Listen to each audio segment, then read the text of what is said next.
For decades, Canada has been America's most reliable oil supplier, sending over 4 million barrels of crude south every single day. But right now, that lifeline is being cut. In a stunning geopolitical shift, Canada is turning its back on the US and redirecting its oil to China and Asia.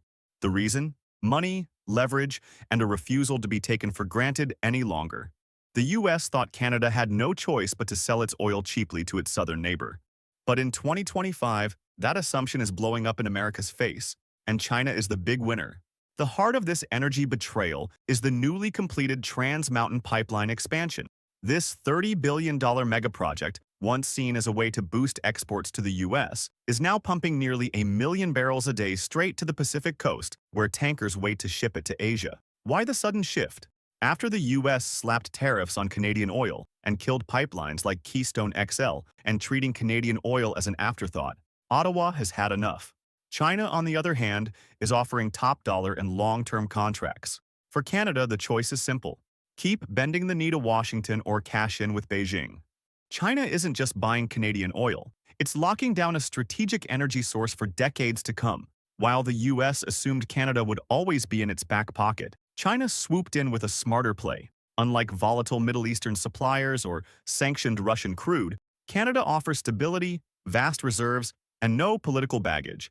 And with China's economy hungry for heavy crude to fuel its factories and cities, this deal is a win-win. Meanwhile, American refineries, specifically built to process Canadian oil, are now staring down shortages and rising costs. But China isn't the only one capitalizing on America's mistake.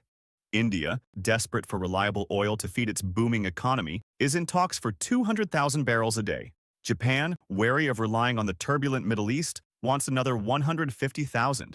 Even Russia is lurking in the background, whispering to Canadian energy execs about joint ventures. The message is clear. The world is moving on from US-dominated oil markets, and Canada is leading the charge.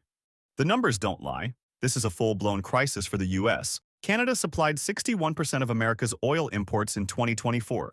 Now, with nearly 1 million barrels a day vanishing from the market, prices are spiking. Analysts predict gas could hit $4 a gallon by fall, and Gulf Coast refineries may soon face painful shutdowns.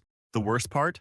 This was entirely avoidable. Taking Canada for granted has backfired spectacularly. There's one ironic twist in this story. The world is slowly moving away from oil. Electric vehicles now make up 20% of global car sales, and China itself is pushing hard for an EV future.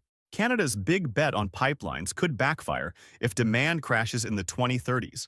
But for now, the money is too good to ignore, and the US is left scrambling to replace what it lost through sheer complacency. This isn't just about oil, it's about power.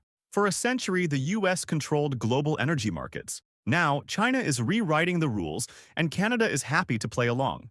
The question is, will Washington wake up and fight back? Or is this the dawn of a new era where America's energy dominance is just a memory? One thing's certain, the days of taking Canada for granted are over.